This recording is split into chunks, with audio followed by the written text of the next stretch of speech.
Pop Punk and Pizza is presented by Pop Punk Takeout, which is a monthly subscription box that delivers merch from pop punk artists from all over the world directly to your doorstep. So make sure you sign up for your very own monthly box at poppunktakeout.com and also follow them on Facebook, Instagram, and TikTok at Pop Punk Takeout.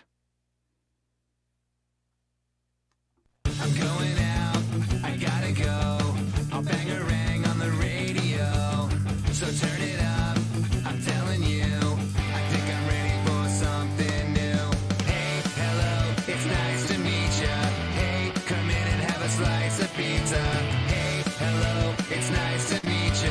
Hey, come in and have a slice of pizza. You're listening to Pop Punk and Pizza with Jacques Lamour.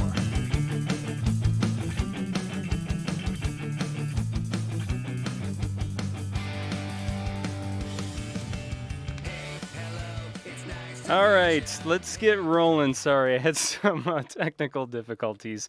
I'm Jacques Lamour. Thank you so much for being here. And that's our first episode for March 2021. Things are getting crazy, but you know what? We're trying to keep our heads on straight, right? Got some great guests for you on this episode. And a little bit, we are going to talk to one of the best punk rock, pop punk cover bands of all time, in my opinion, from the UK. It's actually a pre-recorded interview because at this current time, it's they're 6 hours ahead of me here in Chicago. So it would be super late or super early in the morning. So I actually had to record that interview earlier today. So we'll be talking to Peach from Punk Rock Factory about their new record, and they also have a tour coming up as well. So that'll be in about 30 minutes or so. First, we are going to catch up with a band that has been on the podcast before, but it's been 3 years ago already. It was episode number 37, and we had the band on to talk about Warped Memories.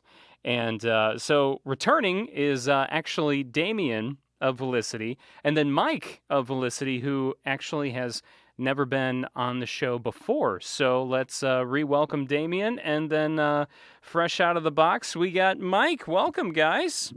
Hey, what's going on? I'm excited to be back. Yeah. I definitely missed those 3 years, man. They passed kind of really fast with everything going on too. I know, right? It feels like a different time. And Yeah. so when it was you and Andrew that were originally on. Mike and I were trying to figure this out. Before. I thought it was. Yeah, I thought it was me and Andrew. I think if I'm not mistaken, but yeah, I remember talking a lot about Warped at that time, and it was definitely fun. So it's cool to be back on and to catch up on everything that's kind of occurred within these 3 years. Yeah, so, you were first on, it was episode 37. We talked about your experience at Warped at Sea, which was pretty incredible. If everyone gets the chance to go, if you've never listened to that episode, go back and listen to it, because 100%. there's some great stories of Felicity on that cruise. Very much so. I really hope they do that cruise again, because that would be so cool. I would love it. In a heartbeat, if Kevin Lyman would say, "Hey, Felicity, you guys want to come back?" Easily, Hey, without question. he might, man. I had him on the podcast last month, and he ended up bringing up Warped at Sea, and he talked about how cool that was, and it almost sounded like that. He was kind of considering maybe it's somewhere down the line doing something like that again. So that would be rad. Well, if you talk to him again, make sure to put in a good word for us. I'd be like, hey, remember that band Felicity? Yeah, from Florida. Yeah, put them on Warped at Sea. By the way. Yeah. No one else, just them. Yeah, that's also great. They can play as many A Day to Remember songs and everyone else that everyone loves from Warped Tour. They can just go ahead and play all those songs. Whoever you guys want, private performances, whatever. It's fine. So Mike you were telling me when before we went on, you've actually kind of gone through different variations of the band. You started as the drummer, Oh right? no. I was saying that before I came along, there were a couple drummers, a couple bass players. Oh, okay, gotcha. Damien and Andrew were the original members that are still in the band. Yeah, Yeah, Mike can't play the drums at all. So I can play better than you. uh, Man, I wish you both had access to drums right now, and we could do a drum off live on the internet right now. it would be close. That's all I can say. It would be I close. assert my dominance right now on Tyler's drum set right there, but I won't because I'll save you the Oh, embarrassment. that's right. You have right. So Mike has a drum set, but I don't think Damien does. So I've got two pencils here that I could do my best with, and a desk. that could Yeah. that could work. Did you ever like as a kid or a teenager in high school like drum on your books and your desk and stuff? Did you ever do that? 100%. Like I was doing that constantly. I actually wanted to be a drummer at one point as I was growing up as well, and I had asked my mom and dad, and my dad was just straight up no, and my mom was considering it, and then I had brought her to Guitar Center at one point, and I started playing on some of the drums, and she's like, nope, way too loud. We're not doing it. No, stick to singing, stick to playing guitar, and you know, in hindsight, I'm glad that I stuck with that. But I did Oh want to be my a drummer. gosh. So to answer Well, your question, yes. So little did she know that Yes. you can crank a guitar just as loud, if not louder, than drums. Yes. So- Well, I got yelled at with that too, but the drums weren't going to happen. So Oh man, that's a bummer. How about you, Mike? Were you a drummer of the desk and the books and all that stuff? all the things. And it's so funny you bring that up. One of my earliest memories, I mean, I could have been 4 or 5 years old, just at one of my relatives' houses where there was a drum set, and I just remember sitting behind the kit, and everything seemed really far away and really big, and I was just hitting, no rhythm, just hitting things. And I asked my mom how old was I, and she guessed I was 4 or 5, but it's the first instrument I ever touched was a drum set. Gosh, that's funny. Yeah, That's cool though. That's really cool. But you ended up becoming a bass player. I So did. it must not have made a good enough impression on you. Well, it was That's also cool. what I had access to, because growing Yeah, up, there I know. wasn't a lot of room for that entire drum set to kind of fit in the house. So I relied on guitar, but then kind of leaned more on bass when I just started getting into it more. Cool. A few too many is checking in, saying it's the boys. oh, what's up, guys? Good guys. Absolutely love those guys. They said, they said put us down for repping the UK if Warped at Sea comes back. So Oh, we got to play with them. We still have to play a show together. So right? That'll be- Yeah, I that'll be mean, exciting. you need to go to the UK. They need to come to the US. You know, yeah, mean, I think Andrew was talking with them at one point to maybe set up a show at some point. So, you know, whenever they come to the States, or if we get to go to the UK at some point. So, that would be sick, though. I would absolutely do that in a heartbeat. because traveling is great guys, great band. yes, completely agreed on that. So, Felicity, there's a lot that's happened since 2018. As we've said, when you were last on the podcast, you know, you've signed with Adventure Cat Records. You put out your first full length, which is Dear Universe. It's out now everywhere, so everyone should go stream it. Do you have physical copies of it? I'm pretty sure you do, right? No? We Yes? actually have vinyls. that we're That's what I doing. thought. So Okay.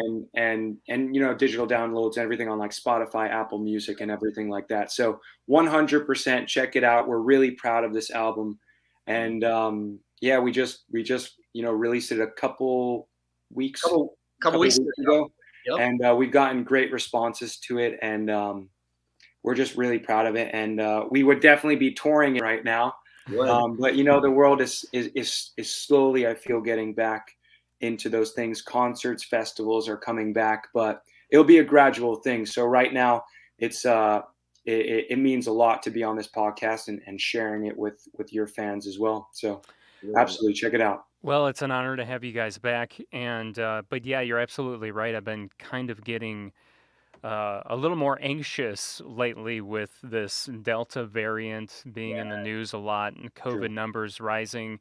And actually, you guys in Florida have been, uh, a hot spot Yeah. apparently as well. Um, and you do have a show coming up, though, right? In Florida? Yes, at the end of August, August 27th, we're celebrating the release of Dear Universe, and it's going to be at the Abbey. Hopefully, nothing interferes with that because we are super excited to finally get back on stage in front of a crowd. Yeah, knock on wood on that. We're all knocking on wood. We're all knocking on wood. What I think my favorite song on the record so far, and it could change. It's just going to depend on the day, but Sure. I think and this you probably already know which one is my favorite because I feel like it's the most like I don't know why my camera just turned off. Oh yeah, I was like, did the lights hold, come off? hold on. Let me fix that real quick. Yeah. Keeping us in suspense right now. No, this was all part of the show. Mike, do you think? Oh, there it is. Back on. Sorry. You're good. Well, I just didn't want you to see me get naked. Oh, okay. Kidding. Kidding. Fine. But getting back to Dear Universe, you probably already know which song is my favorite because I feel like it's the most like pop punk song on the record, and that's "Wish You Were Here," right? Wish You Weren't Here. Yes. Or "Wish You Weren't Here." My bad. Yeah, we did a little play on that. I know. The first time I heard that song, I laughed out loud. I'm like, God, this is hilarious. It's so good. It's got all the like the fun stereotypical like pop punk things kind of put in there, 100%. And I wasn't actually expecting that when I first sat down sat down in the car and listened to the record because I was going on a long drive. So I was like, oh, okay, perfect opportunity to, listen to the new Felicity record. And, you've definitely progressed your sound into, I mean, you've always been more on the harder side, I guess, but more so I feel like on Dear Universe. So I really wasn't expecting a song like Wish You Weren't Here. So when it came up, I was like, okay, this is cool. For sure. For sure. Kind of showing your variety and different taste and styles in the scene, 100%. Yeah.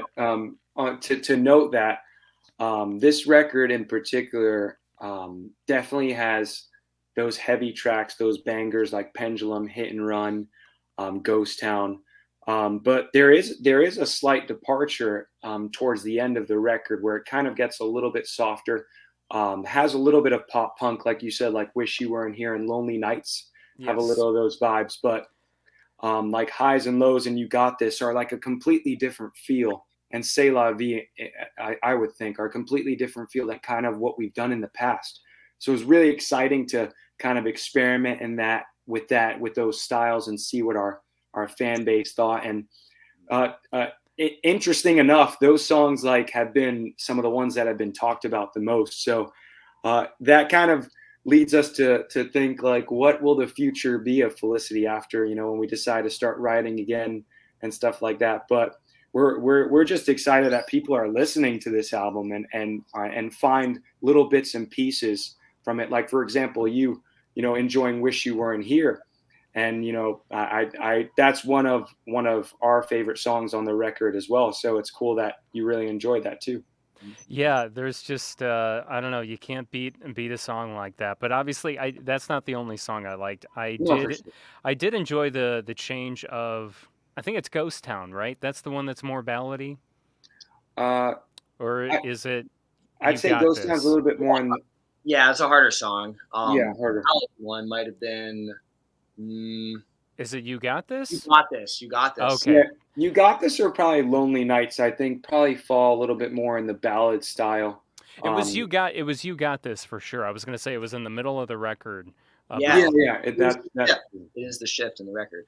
Yeah, Yeah. and when that came on, that was another thing I wasn't expecting, and it almost kind of made me think that that beat you guys were using, or that you use in the song, it kind of reminded me of like what modern country sounds like. Like it's like a similar type of beat, and I was like, oh, okay, this is different. But obviously, when everything else kicks in, you know, um, 100%. Yeah. Yeah, so that's a great comparison to it because we just want to make something that can draw you in right from the get go and immediately catch your ear, and then that's kind of the beat we landed on. And did his job. So, sitting down and writing this record, how did it all begin, and was it all kind of done in pieces? And like, in particular, kind of when did you decide to make sure to put these different songs in, or did that what's the I'm trying to think of the way to word that. Did, did you make it a point to make sure there was variety, or did that just kind of Mm. happen? Yeah, yeah. Can I take this, Damien, and then you Yeah, can. yeah. Go ahead. Go ahead. I would say from the beginning, there were a handful of songs that we all kind of jammed on our own, but then brought into the band. Like I jammed out what became Hit and Run and Pendulum with Damien and Tyler, and then we brought it to Andrew and Corey to put down guitars. And then I think Lonely Nights was Corey came up with a guitar riff, showed Damien. Highs and Lows, Damien came up with the original idea. So we all kind of drew from our own sources and went into the studio with a handful of ideas. And then those ideas, through working with our producer, Andrew Wade, just sort of came together. And then we basically thought, well, how can we showcase what Felicity could do? Because we had some hard songs, we had some medium songs, we had some softer songs, and we kind of just landed on that idea of let's just show everyone our versatility. And then yeah, that's kind of how things started out. I think you're spot on there, Mike. I mean, also like our influences, and we've talked about this in the past too. Our influences come from all over the place. So I think this record in particular, there's a voice from each one of the band. Like it's not just one guy pulling all the strings, which I think is an amazing thing in a band to have all everyone's voice heard. So a lot of these songs came from different individuals. The inception of the idea. Mm-hmm. And so that's why you kind of see all of these different styles in it as well. And then plenty of things didn't make it on the record too. I think all of those songs we were like the most excited for. So, and we found a way to do our best to kind of cohesively bring people on a journey from when they listen from the beginning towards the end of that album. And I think as hard as that is, like to have, a song like Pendulum and a song like Highs and Lows, or You Got This, I think we were able to do it in a certain aspect. So, Yeah. but, you guys have to listen out there and let us know what you think. We were definitely intentional with how the albums, because we realized we had these heavy songs, medium songs, lighter songs, and we thought, well, let's take it on the journey where the original Felicity sound is kind of rooted in the harder side of things. So let's start the album off like that. And when things start to shift, it's with You Got This. And this is a little subtle Easter egg that I'll just put out there right now. You Got This starts with, this is the turning point where everything changes. And at that point in the record, we are departing from those heavier songs and kind of going in this direction of, here's our other side where other influences are being drawn from. Man, how did I not catch that? No, that's a hard one to pick up on, man. Yeah, but we can drop that right here. But it was just showing how the rest of the album could be just a shift from what we typically do. And surprise, surprise, other fans start coming to the Felicity fandom from hearing something like Wish You Weren't Here or Lonely Nights or Highs and Lows, and we're thinking, okay, we don't have to just do the harder rock anymore. Yeah, it's cool. It's cool to have that variety in your tool belt and kind of get your fans almost used to that from the get-go. So that 100%. way when you feel like writing something different, they don't like completely flip their shit on you, and they're like, what the fuck is this? You know, That's like that is such a great point. It's such a great point to make. Like, because honestly, so many bands will get shitted on for that. You know what I mean? But I feel like Yeah. if you do that in the beginning, you're like, hey man, look at this record. There was all of these different styles in there. And we genuinely enjoy it. So we're like, all right, well, if you want to hate it, you can hate it. But hopefully you Right. don't. Right. Yeah, exactly. And I think that's great to do early on. And I think a lot of the younger bands in the scene right now are doing that just because, well, Great. for many reasons. Obviously, they're like you. They've got they're influenced by several different styles of music. So, you know, and but I think listeners are also kind of changing their tune a little bit as far as being more open to different sounds from a band they've loved since day one. You Yeah, know, yeah, for Yeah. sure. um, I really I think that's a great point. So hopefully people continue to be more open minded with things like that and support bands because it's definitely a hard career to be in. Yes, it is. it certainly is, and that's another thing to bring up too. Is thank you for doing an album, by the way, because there's not a Oh, ton of those going on True. in our scene right now either. It's a single And word. point. you know, and we can argue about that. I'm not saying bands that don't do them are bad bands or anything like No, that. yeah, Like, and I totally get it. It always it goes back to a conversation I had with um, Lauren Israel, who's a well-known songwriter and producer on the podcast. He was talking about like it's always about the single. It's always about the song. He's like, no matter what. He's like, yeah, and he's absolutely right. It really is.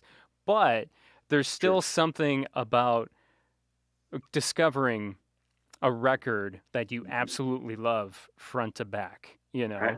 And I think you hit Yep. on it like Yep. perfectly because I do feel like the world is kind of moving into like that single. It's you always have to have that single. You always have to be ready Yep. to release something new because just the way people like grasp music nowadays, it's so fast. It's so fast. Swallow the music. Yeah. And I need something new. And I need something new. So I understand that aspect for the single, but I completely agree with you that bands, especially, like there's always a craving for that piece of work and not just a single, like multiple songs that kind of provide that journey for you. And I think that's where bands have that advantage sometimes to be able to have to create that piece of work that allows people to go on a journey. And I think that's where you can get that real dedicated fan base that stick with you. You know what I mean? But singles are great too. Don't get me wrong. Oh yeah. I mean, But I love the aspect of an album because it can bring you on a journey that sometimes a single can't really do. yeah. That's what Brittany Edwards says. She says, definitely a record that takes us on a journey that hits every emotion are very cool. By the way, love Mike Wall. Oh, she must be talking about all the guitars. All the wall. Yes. Yeah, I absolutely love that too. For those that are listening to this podcast instead of watching, Mike you're in the band practice space right now, I am right? in the band practice space Okay. right now. Yeah, so behind Mike is, all these guitars hanging on the wall. There's a drum set behind him and it just looks really cool. So And by the way, just another Easter egg. If you don't know, Lonely Nights was shot there as well. So there's okay. Okay. That's Very cool. cool. We dressed it up a little bit more, So since we're on the album topic, what is your favorite part about the album process, or from writing it to recording it to just all of it? What's your favorite part about it? I know mine, Damien. Would you like to go first, though, if you know yours? No, you can go first. That's All fine. right, I'll take the lead again. I was offering Look how polite we are as a band. Hey, I was gonna say, so Like, polite hey, all would of a you like to sudden. go first? Except you guys didn't see before we actually went live. Mike was totally busting Damien's balls, but great. that's Oh, that's another. true. Yeah, I guess it's like, yes, selective. It's very selective. Yeah. Yeah. So my favorite part is when the song idea is kind of conceived and you're now going into the lyric writing and you're trying to come up with those words that just create the imagery to set the tone of the song. And during when we were writing Dear Universe, we were all in the same room contributing lyric ideas and rewriting things. And on the day that we were working on Pendulum and that lyric session kind of started, I had a lot of ideas that were just coming to me, and it just flowed so easily. And by the end of that day, I thought, wow, that was just a great contribution, and it felt so much fun just putting those ideas out there, sharing them with everybody. We're just bouncing off the room, like sharing experiences, and just that creative burst that can happen in the studio is definitely my favorite part of it. Now I love that. I love what Mike is saying. I'm 100% like, I'm with that aspect too, but I also love truly the other side of things when these songs are completely done, everything is created, and you're just in your car, you're driving, and you're listening to these songs. No one's heard it at all, and you're just smiling to yourself, and you're like, I cannot wait to show the world these songs. I cannot wait to see. I hope that one of these songs touches someone in a certain way, makes them feel a certain way, gets them through an emotion. Because truly, when I listen to music, that's how I connect with stuff. Like, I connect when I listen to a song and it really brings me in. Like, it's unlike any feeling that I can experience. So being able to do that ourselves as a musician is like, it's an experience I can't even put into words, like what that feeling is. Just knowing that one day someone's going to hear this and hopefully it affects their life in a positive way. That's one of my favorite things about the album. Yeah, So, that was Great pretty answer. much. Great Yeah, answer. a very great answer. I completely agree. Both great answers.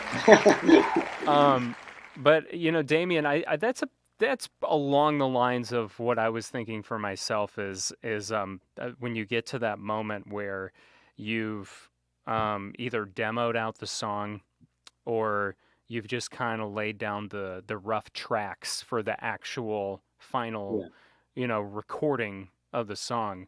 And you spent a 12-hour day at the studio or 8-hour day or whatever it is, 100%. and you're sitting in your car with the Burns CD that the producer gave you, to listen to or whatever. Yeah. And it's the first time the song's been, like I said, recorded maybe. And you actually get to hear what you've been working on in a better sense. And I remember the same thing, just having that big smile on my face and just being like, you're just so excited. There's just all this adrenaline running through your body, for those that, maybe don't write songs or create art, and maybe you can relate more to a sports thing. It's literally like making that home run or getting that hole in one, scoring a touchdown. It's like that same adrenaline rush when that moment happens, when you 100%. actually hear that, whether it's finished or not. Like, Yeah. I seriously get excited just from hearing the demo version. It's the same thing. You get that feeling, that excitement.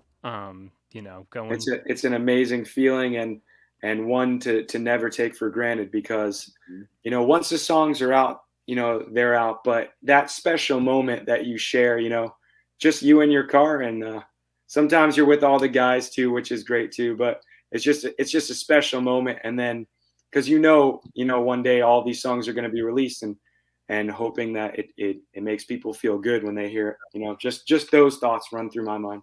Yeah, There were a few absolutely. times when we got the tracks in their kind of maybe 50% done kind of phase, just scratch vocals and no production. And I remember one time, Damien, we were in the car and it was probably, I think it was Ghost Town that had a little bit more production done. And we're like, ooh, this sounds like it could be a really good one.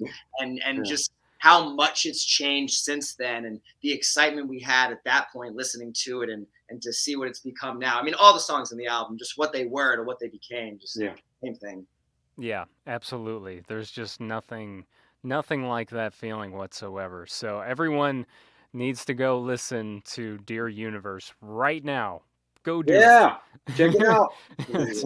Tell your friends. Tell your grandma. She might like it. She will like at least one song. At least I one. promise. At least one. Yeah. That reminds me, you out of a lot of the bands in the scene right now, you guys have totally nailed your marketing strategy. It's so good. It's so freaking good. I've been I've been like, seriously, like they're doing this. This is how, one of the best ones was it it was either what, it was you, Damien, or it was Andrew. I can't remember, but it was Are you talking about the Red X? X? yes, you're right. That would have been that was Damien. Yes. So that was Damien. So yeah, so Damien was kicked out of the band, right? Or you quit the band. Which one was it? I was kicked out of the band by the rest of the band. So so it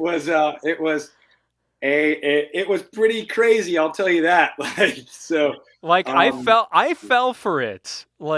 At first. You're at one first, of many. Don't worry. Many people fell for it. Absolutely. But I'm glad you definitely had fun with it too, and can laugh it off after, because that wasn't the only reaction that was done. But we just wanted to have a lot of fun with it and just have fun with our fans. Sometimes a lot of people are always just being super serious, in bands, and I'm not saying that's a bad thing either. You know what I mean? You can, follow any suit that you want, but sometimes you want to have fun with your fans. And this idea, maybe we took it a little too far, but we definitely had fun in the process. I don't think so. I don't think you took it too far. So for those that don't know, explain the situation and kind of give us a backstory on how this all unfolded, because I really thought it was a great promotional marketing gimmick. Yes. I'll give the quick rundown. This was after Pendulum was released. We were having a little party and sharing some beers. The idea starts flowing around. I think Andrew presented it.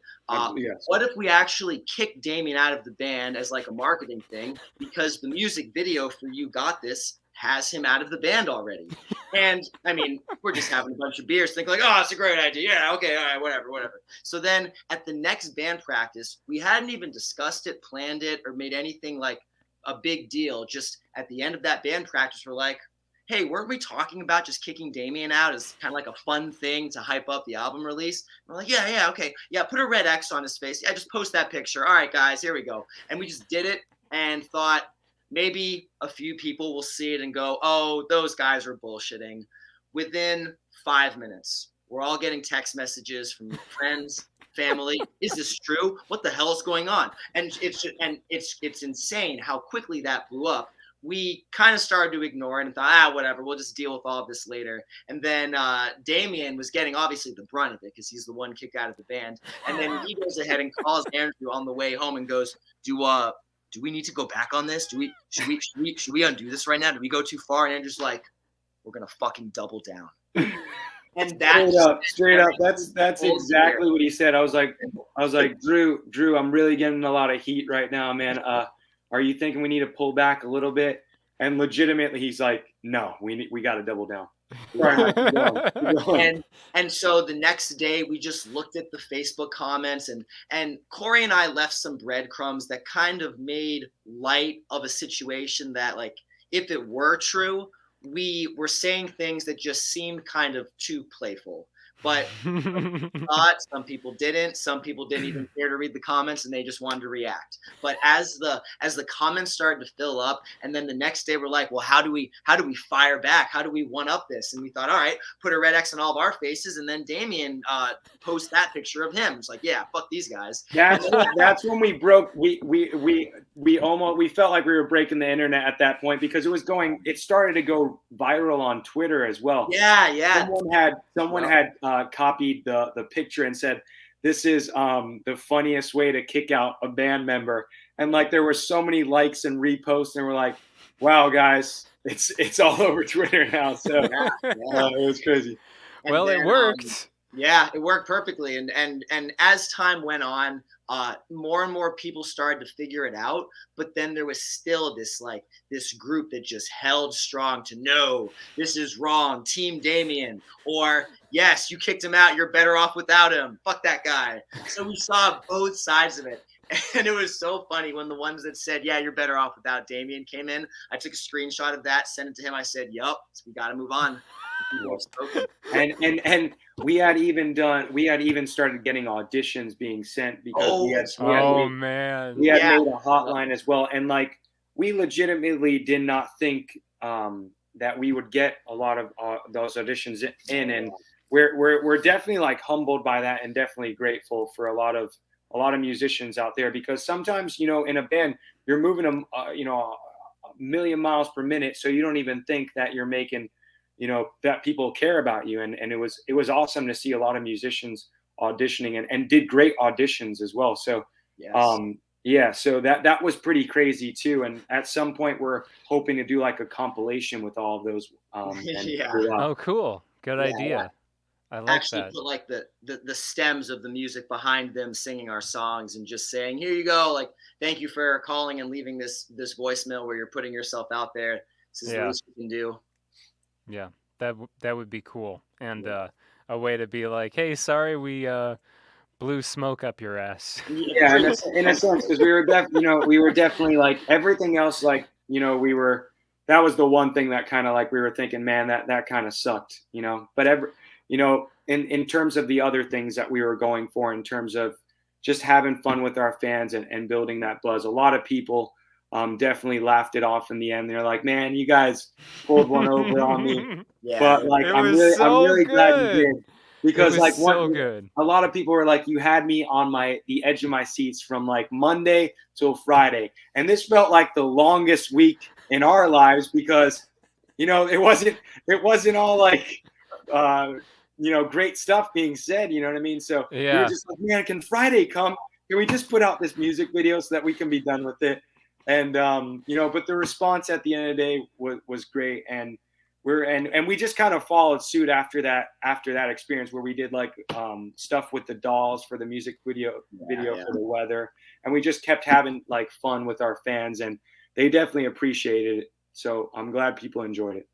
I'm glad, and I think when it's all said and done, you'll have to teach some kind of class on marketing for music for bands, So just you gotta keep one upping yourselves from now on. You set that bar really high. It's gonna be tough, but we won't shy away from it. So as you can see, we'll try and push the boundaries if we can. Do it, man. Do it. You got to keep the momentum going, I agree. All right. Well, Damien and Mike, it's been so great having you guys on. Dear Universe is out everywhere. What are the links that everyone can catch you guys, follow you, and all that fun stuff? Yes. Would you like to say it, Damien? You can do the honors of saying the links and everything. All right.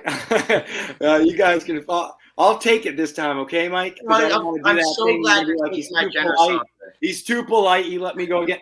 Anyway, you guys can follow us at We Are Felicity on Instagram, Facebook, Apple Music, Spotify, all of that stuff. Twitter, everything. Yeah, and give us a follow. Say hi to us, interact with us, watch the crazy shit that we do, and and hopefully you guys really dig this new album, because we're really proud of it. And thank you so much for having us on this podcast. It's always a pleasure, and we really appreciate it. I appreciate you guys. So I'm gonna go listen to more of Dear Universe and just keep streaming the hell out of it for you. Heck yeah! So Thank you so much. It's been You'll have a new favorite. You'll have a new favorite. oh yeah, I probably will, honestly. And I'll let you know what that new favorite is going to be Definitely let Please us know. do. when I figure it out. All right, you guys have a great rest of the night. Thank you. Thank you Right. so much. Yep, Have a good thank one. you. See ya. All right, Damien and Mike, let's give them a round of applause once again from Felicity. It was so great having those guys on and catching up with them after 3 years, which, gosh, it like I said, it just feels like another lifetime ago just because of all the pandemic nonsense that we've all been dealing with, which I'm sure you can relate to as well. So before we get to our next interview with Peej from Punk Rock Factory, just a reminder to show some love and support to our title sponsor, which is Pop Punk Takeout. It's a monthly subscription box where they take merchandise from pop punk bands from all over the world and they put it inside a pizza takeout box, or there's actually a smaller version that's a little more it's a little cheaper than the pizza box. It's a Chinese takeout box, so you can pick one of those, have it sent directly to your door once a month. And I know for the month of August, they teamed up with MXPX, Rivals, and so many other great bands to deliver you some really awesome merchandise. So go to poppunktakeout.com, sign up for your subscription today. Also follow them on TikTok, on Instagram, and on Facebook at Pop Punk Takeout. So as I said earlier, Punk Rock Factory. I always want to say Punk Rock Karaoke, but that's a completely different band. Punk Rock Factory. They are in the United Kingdom. We always do our live stream every Wednesday at 7 p.m. Central Time, which is super late, super early for them. So I pre-recorded this interview earlier, and we're going to go ahead and get to it right now. Punk Rock Factory. All right, well, welcome Peej of Punk Rock Factory to Pop Punk and Pizza. This is a pre-recorded interview, and it's a weird situation right now. As you can see, I'm not in the studio. They actually have my power off right now because I guess they've got the whole neighborhood. Everyone is shut down. Their power shut down so they can do some kind of upgrades, and of course, it happened during this interview. But we're trudging on, and the reason why this is pre-recorded and it's not a part of the live stream is because Punk Rock Factory is in the United Kingdom. I'm in the United States. There's that 6-hour time difference. So, but anyway, welcome Peej. Thanks, man. Thanks for having me.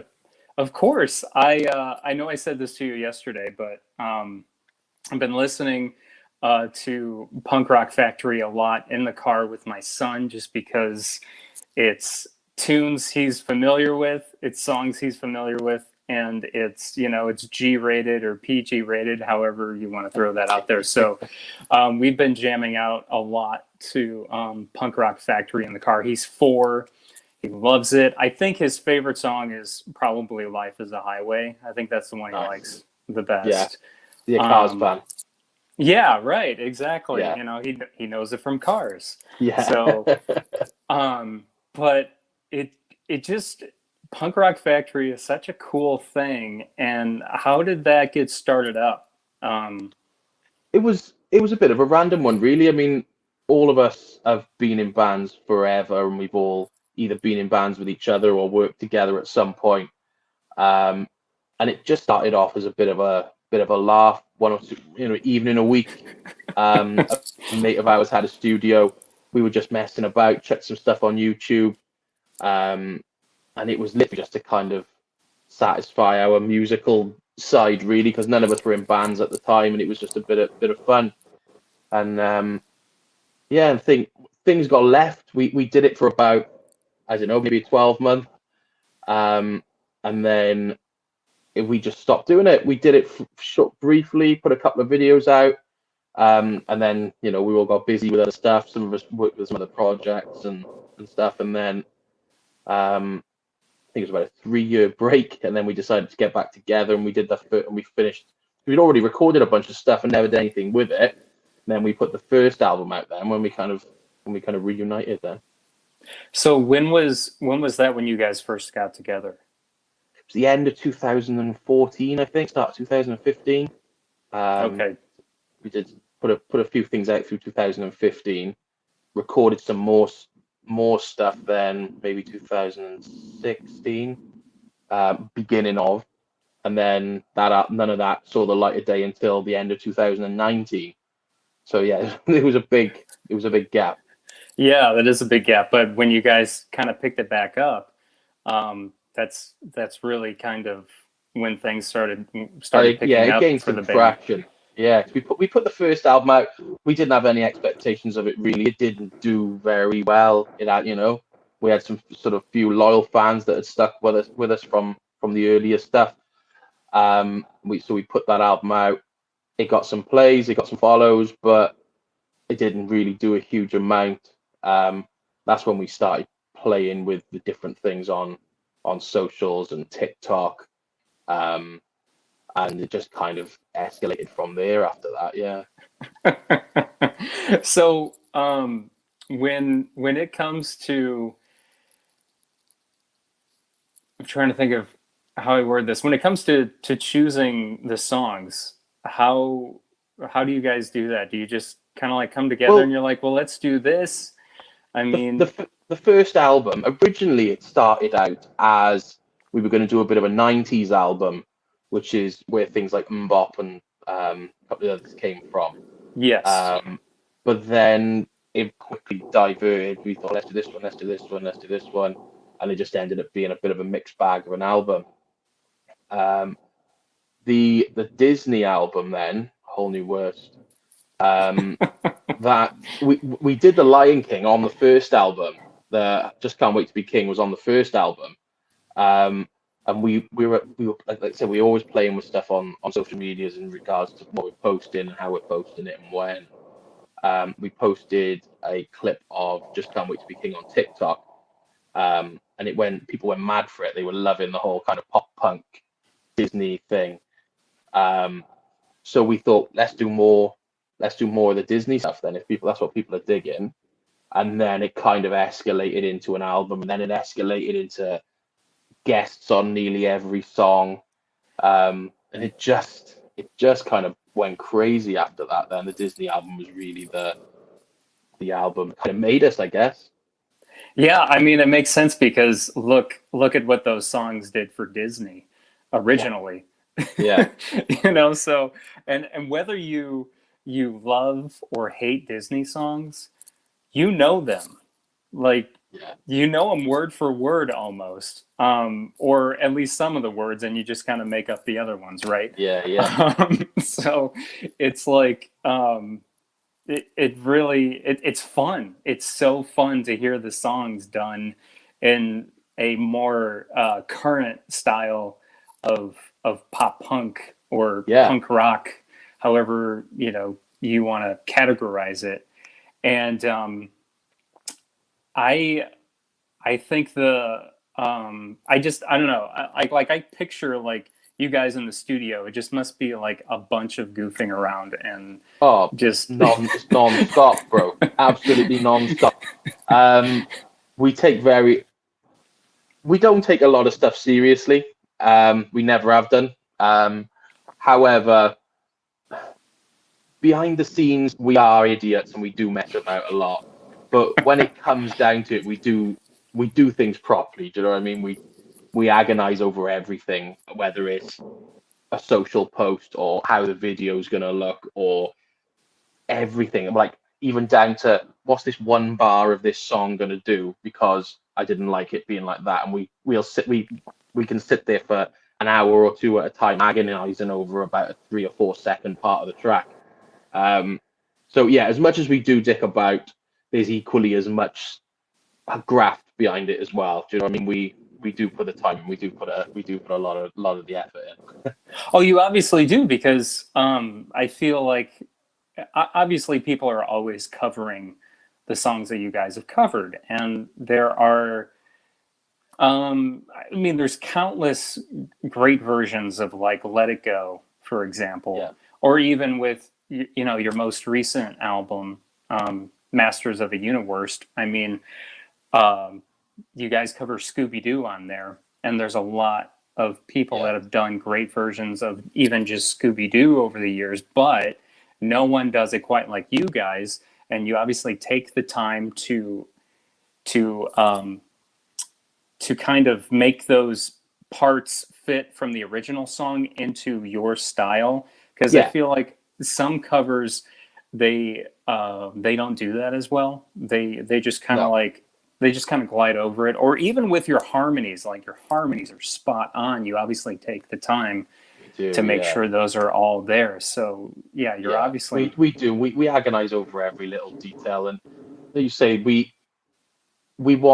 try and stay as true to the original as possible. So like even little things like I remember when we did How Far I'll Go, in the chorus of that, I think it was, if you listen to our version, there's like a guitar part in running through the whole chorus, like a guitar riff, and Stead picked that out of some, I don't know whether it was a flute or a violin. It was some weird, really obscure little bit if you actually listen to it, and he just picked that out, and then we kind of run with that. So it's got so many aspects of the original in it, but we really drill into making it our kind of track. Like it's been told before, where like we literally rewrite the song as such. Do you know what I mean? But then equally, we keep as many of the originals in it as well. So it's just a complete Frankenstein original. yeah, it's it kind of like if someone wasn't familiar with How Far I'll Go, if they weren't familiar with the movie Moana, and they just heard your version of How Far I'll Go, they'll probably think, oh, this sounds like 4 Years Strong or something like that. Like they would have no idea that it's a Disney get that song. comparison quite a lot, actually. I'm not surprised. I mean, it's one of the. I mean, I'm sorry to say it, but it's one of the first things that came to my mind too. It's like it's a massive compliment to us, dude. We're all big 4 Years Strong fans. I mean, obviously you can kind of hear that in our music, I guess. But 4 Years Strong, nail it. They're amazing. Absolutely, and I think it's great that you kind of took their sound and was like, you know, you can almost say, yeah, we're a band that sounds like if 4 Years Strong decided to cover every cool song and pop culture, that this is what it would sound like if they covered it, you know. Which is because that's, I don't know, that's what I think in my mind. But with what was since we're still on the subject of Disney, though, what was one of the songs that was actually the hardest? Was it How Far I'll Go, or were most of the Disney songs pretty simple? How Far I'll Go was cool. How Far I'll Go was quite an easy one, to be honest. So many of them were difficult, though. Surprising, like when you really drill into the Disney stuff, it's all written for sort of musicals and like orchestras and stuff like that. So like the parts and the arrangements on them are insane. They're always, every Disney song, there's key changes and there's all sorts of stuff going on, and it's wild. And so many of them didn't translate into our kind of style. So some of them, we did, I couldn't even remember how many, but there was quite a few that we tried that we just had to leave because they just didn't work. But the hardest, well, the one that we had the most stress over was Make a Man from Mulan. Oh, okay. Now this ended up being one of our favorites. We love that track. We love how that track came out, but it's such an odd track because all the actual music to the original is just the same as the vocal melody. So like if you're playing guitar and singing the same thing, it just sounds a bit pony. So we have really had to sort of drill into that and make it different. And there was a lot of head scratching, a lot of time not wasted, but a lot of time spent trying to find something that really worked with that. Well, and there's, I mean, almost every, like you said, almost every Disney song has a key change in it, but aren't there quite a few in that one? There's, I think there's only one or two changes in the Mulan one. Oh, okay. Do you want to build a snowman from Frozen? That song's only a minute and a half long, and it's got three key changes in it. Oh my God. Um, I guess that's that was Broadway. I guess that's Broadway for ridiculous. you. I mean, or music, like you said, musical. Exactly, Like exactly. their music is usually Yeah, so complex, even though, like you just said, it's a 90-second song, but it's got it's all ridiculous. these. It's absolutely Yeah, ridiculous. But yeah, it really is. like on the new album, obviously there's one or two on the new album. Um, that are also Disney. Gummy Bears. You listen to it; it's a great song. It sounds like a pop punk song. It's wicked, but it's mental. I think it changes key to and from different keys 5 or 6 times. Wow. Um, and even in the solo section, I think it changes key 3 times in the solo section. It's ridiculous. Yeah, that would drive me crazy. Absolutely crazy. I wouldn't know. I Yeah. wouldn't know what to do with myself. I know when I was first diving into Punk Rock Factory, and I heard uh, you guys cover Supercalifragilisticexpialidocious. I was like, wow, they went there? Yeah. Like, I can't, because you guys did it so fast, and it's obviously so hard to say. Even just like, I had to, like, just now saying it, I Yeah. had to really think about, okay, how do I say this word? So, like, I was like, I can't believe they did that song in the fast punk rock beat, you know? Yeah. Oh, we liked that one. That came out really well. It's kind of a nod to some of the old school punk stuff, really, with that one. It's less kind of pop punk and more just kind of flat out old school punk, that one. So we enjoyed that one came out. Yeah. Are there any songs that like after like hashing it out and doing take after take or just like spending so much time learning the song, you're just like, okay, when it comes to a live show, we're not doing that one.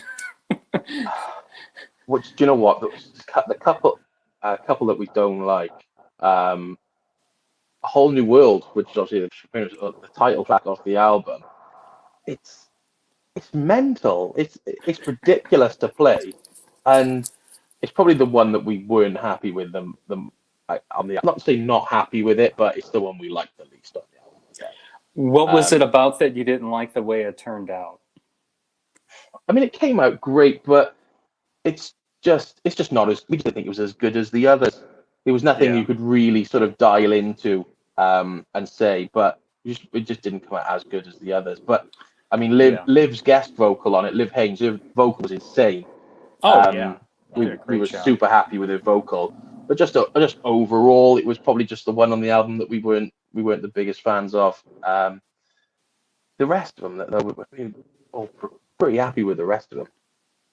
Yeah, I mean, with Masters of the Universe, which is, the latest album out now that everyone can go listen to. Um, it's compromised of it's pretty much all, not all of them are cartoon songs, but it's mainly like it's like TV shows, pop culture, like it's all kind of a mishmash of songs. And what I love is when sometimes when these songs start out and I'm not looking at my phone to see what the title is. Like when I was listening today, it was when the Arthur theme song came on, and that the first bar, the first measures of it or whatever. I'm like, and it's really heavy. It's really heavy guitars. I'm like, what the hell song is this? And then, the vocals kick in and the melody comes in, and I'm like, oh, the Arthur theme song. I like, Yeah. it just threw me off. I'm like, what is this? Is this an original? Like, what, what's going on? So Yeah. that I love. Are those things that just kind of happen by accident, or do you put thought into that, or? Usually with things like that, with Arthur, for example, I mean, in the key that it's in, it didn't sound right the octave up, so we wanted to go the octave lower, which just made it sound really dirty. Yeah, it was like I So thought that's you pretty guys much were where the heaviness came from with that. yeah, I thought you guys were gonna go into like a super, metal version of whatever it was, Yeah, and then I finally figured it out. But Arthur, I think I just read they're actually canceling the show now after however many yeah, years I've heard that. been. Yeah, Yeah, which is I think it's been at least 20 years I think since they've been doing that show. yeah, And yeah. but I mean I loved, like, I grew up reading the books, so I never got into the TV show Okay. much when I was a kid, but I read the books, and loved them. But what, like, out of some of the songs on the new album, what's like, what did you grow up like watching or listening to? Because obviously I mentioned Arthur, but there's Scooby Doo, um, there's Power Rangers you guys cover. What were The some of Power your Rangers and favorites? Pokemon were a little bit after. They were a little bit after my childhood, to be honest with you. Hmm. I, Power Rangers was probably the tail end of it. I grew up on. I was always Ghostbusters and Turtles. To be honest with you, that was always my go-to. Is Um, Ghost is always Ghost enjoyed did a you bit of guys Thundercats, bit of He-Man, but Ghostbusters and Turtles was the one. did Ghostbusters on the new record? I can't remember. No, No. it's not. Okay. We toyed with the idea, but when you think of Ghostbusters, you think more of a movie soundtrack than kids' TV, I guess. Yeah. So we kind of earmarked that one for maybe a movies album. Okay. So we kind of That makes kept that one. sense. Yeah. Yeah. Yeah, makes perfect sense. And with the new album, um, there are no there are there any guest vocals? Because it's just No, you guys on no, this. none. Yeah. I mean, the guest vocal thing was never a plan. It was never something that we wanted to do. It was never something that we consciously thought of. It just kind of escalated. Steve from Belvedere was the first guest that we got because we were already talking to him, but he was going to guest on something with us already. And then it ended up in Disney, and Jarrett got in touch with us because he'd been watching us on TikTok and Instagram. That's So awesome. we started having, yeah, it was pretty wild. So yeah, he got in touch, and we asked him if he fancied it, and he was up for it. And then he got us in touch with Tony from Mest, and then Tony just brought so many other people in that it ended up being pretty much the entire album of guests. Yeah. I liked the Tony Lovato cover. It was Can't You Feel the Love Tonight? Yeah. Yeah. And he got his kids involved in that, right? Or his son at Yeah, least, he did. didn't Yeah, he? yeah, In the video? yeah. In the video, yeah.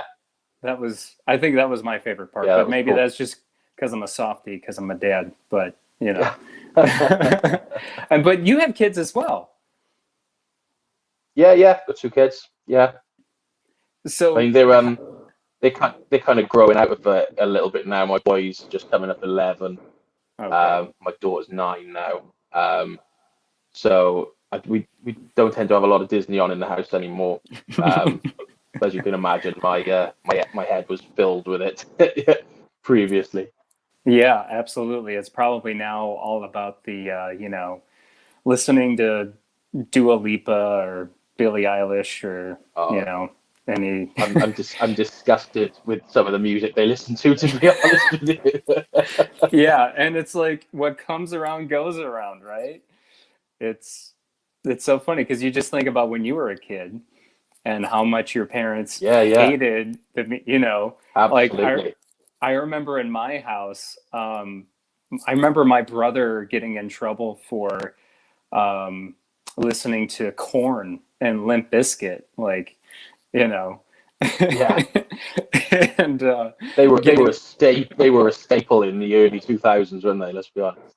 yes, yeah, exactly. So what were some of the what were your parents like when it came to your younger years of listening to music? Was there anything I mean, that you were not allowed to listen to, or like, did you get your CDs taken away? Like, not really. No, no, they were pretty good to be fair. Like my mum took me to buy my first album when I was about 10 years old, and it was Nevermind on cassette. nice. She took me to get that. They were always pretty broad-minded. My mum was always into her. Um, she was into things like the Beatles and Queen and stuff like that. So Yeah. she was pretty sound. My old man, not much of a music fan, but he was always pretty cool with it. As long as it wasn't thumping through the bedroom floor downstairs, then he was all right. Yeah, that was the thing, right? I remember when my oldest brother and I, we were both in bands, growing up as teenagers, and we always had our practices at the house in the basement.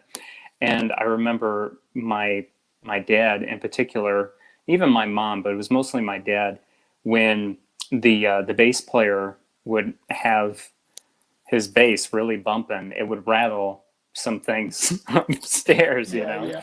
And my Yeah, that's the dad, worst, isn't it? yeah, and my dad would really get so angry about that, and would, send a text or go downstairs and be like, "Hey, turn down that bass," whatever, Yeah. Always, always good times.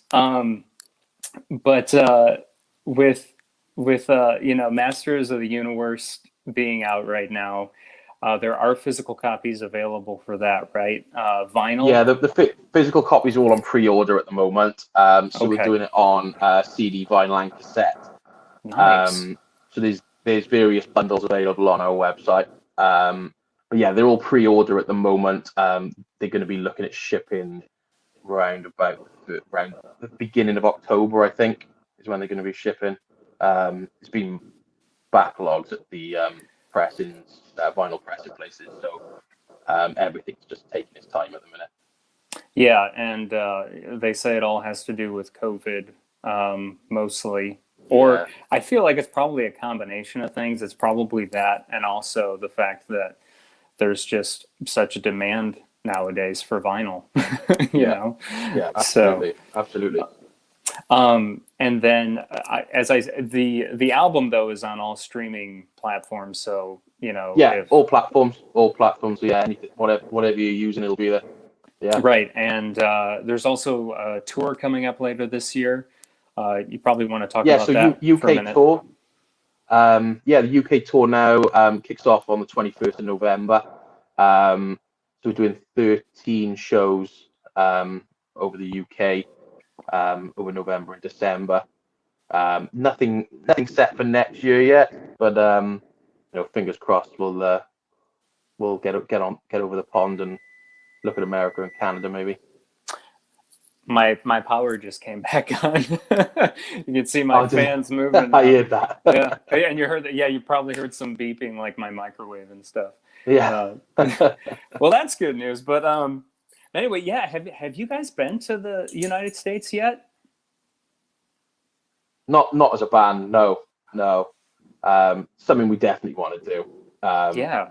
Obviously, at the moment, it's just not possible. But as soon as anything comes up, we'll be there. Right. Absolutely. Well, please let me know when you do land here, because I would love to see you guys live. It's got to be so fun. So, how do you? What do you bring to a live show? What is that like for Punk Rock Factory? I would imagine it's got to be full of fun and antics, considering the catalog that you have available. Well, yeah, I mean, there'll be a lot of songs, as you can imagine. A lot of the songs are quite short anyway, so it'll be full of different tracks. But we're always pushing the boundaries with the live stuff in regards to we'll make things into medleys and we'll add extra songs in and we'll put like a different song in the middle of another song or so. There'll be plenty of that going on. Okay, cool. Yeah, I know some people get annoyed with it, but I love medleys live when bands do that. I don't know what it is, Yeah. but I'm just a sucker to see how they can Yeah. swiftly move from one thing to another and in a blink of an eye. And If it's you're just like, done right, it can sound great. Yeah. Yeah, absolutely. So where can people get tickets for the tours or the tour in the UK that's coming up later this year? So the UK tour tickets go on sale on Friday, 10 a.m. UK time on Friday. So you can get access to those through our website, which will then link you to the relevant ticket websites then. Okay, cool. Certain dates with different companies. So Awesome. And speaking of the US, if you ever do make it here, whether it's for tour or not, you mentioned Nevermind. So if like you're still a big fan of Nirvana, I just read the other day, it was announced this week that Kurt Cobain's home is going to be considered like an historic landmark now. oh, it's amazing. Yeah, and I don't know if that means it's going to be like open to the public or anything like that. Maybe, yeah. But Maybe. that might be something to look into if Place you of ever interest, find yeah, if you ever find I mean, I'm not a huge Nirvana fan, but I've always appreciated Nirvana and what they did for punk rock and just the rock scene in general, Yeah, it was amazing. And it would be cool to check that out if it's it's actually open to the public. Yeah. Yeah, definitely. So Peach, thank you so much for talking with me, man, and thanks for putting up with my my crazy schedule and my crazy situations that I've been finding myself in this week. Anything else Punk Rock Factory related or any other projects that you're involved in you want to plug? No, nothing. No, this is our sole project, and this is where the heart lies. All right. All right, awesome. I'm just hoping one day that Pop Punk and Pizza becomes so popular that Punk Rock Factory ends up covering our theme song, because that would absolutely make my day. I mean, it's already in the style of, punk rock, but it's not in the style of Punk Rock Factory because, you guys... Well, Pop Punk and Pizza are two of our favorite things, so I wouldn't rule it out. Well, there you go. You never know. All right. Well, you have a great night. Since late afternoon. You too, man. It's what? It's almost 5:00 there now, right? Yeah. So yeah, that's it. Almost dinner time. Pizza. Perfect. That's it. Yeah. All right. Well, amazing. All right. Thanks for that, man. Yeah. No. Thank you, and tell the rest of the guys we said hey and appreciate you being here. Yeah. Well. All right. Perfect. Take Thanks, care. dude. Yep. Bye. Take it easy, man. Bye. Okay, thank you again to Peach of Punk Rock Factory for being on Pop Punk and Pizza earlier. That was a pre-recorded interview I had to do earlier in the day because of the time zone difference. So really, really appreciate him. And Mike of Earshot Media. Thank you so much for watching, Mike. I was wondering if you had caught it or not, and I hope you're doing well, man. And thank you so much for setting that up. If you ever need press, Mike from Earshot Media is one of the people I suggest hitting up. He's such a great dude, hard worker. He's worked some pretty impressive campaigns over the years, so definitely hit Mike up. I'm Jacques Lamour. Thank you for listening to this episode of Pop Punk and Pizza Podcast, or watching as well. We do stream the recordings of each episode live every Wednesday, 7 p.m. Central Time on our Facebook, our YouTube, and our Twitch accounts. So follow all of those if you ever want to catch the live stream on Wednesday. If not, the episode is available the following day, every Thursday, on all podcast platforms. You can also follow us on Twitter, Facebook, and Instagram at Pop Punk Pizza Pod, and also catch up on previous episodes at poppunkpizzapod.com. You can also buy merch there, sign up for our mailing list, all that fun stuff. You can submit your band's music to the show, poppunkpizzapod.com. All of that is there. And of course, shout out once again to Pop Punk Takeout for being our wonderful title sponsor. Make sure you show them some love and support as well by going to poppunktakeout.com. Lots of pop punk takeout there. but or lots of pop punk. But that's why we're sponsored by Pop Punk Takeout, because the marriage just works so well. Have a great rest of the night, and I'll talk to you next Wednesday, which is going to be. I got to pull it up once again. I'm sorry. I'm ill prepared once again. August 11th, Wednesday, August 11th, 7 p.m. Central Time, is going to be with Pulley, and also I'm actually forgetting the other band that's booked on the stream as well. But definitely Pulley, Scott from Pulley. We're going to be talking to him for sure. So that'll be next Wednesday, August 11th. Have a great rest of the nights, great rest of the day, whatever time it is that you're listening to this. And truly appreciate you. And take good care of yourself, all right? Make sure you keep wearing your mask if need be. And all that good stuff. Hey, hello, it's nice to meet ya. Hey, come in and have a slice of pizza.